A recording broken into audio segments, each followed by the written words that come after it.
odam yolg'izsiz mana. Men manjaro olgan edim. Men ishtaham yo'q. Hozir mana Samarqand arzga keldik. Syomkalarni tugatib qatnab olishga.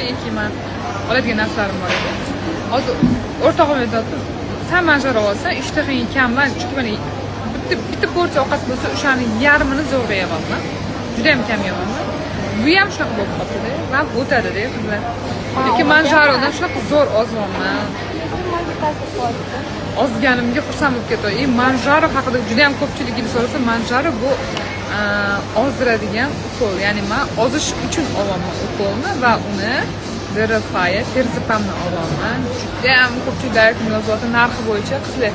Narxi bo'yicha mendan emas, terzipamdan so'raydi, chunki ularni o'zini har bittasini o'zini ukollar milligramlari bor-da. Masalan, men 2,5 dan 10 oldim, ya'ni 4 marta oldim. Xudo xolisa ertaga уже 5-sini olishim kerak bo'ladi.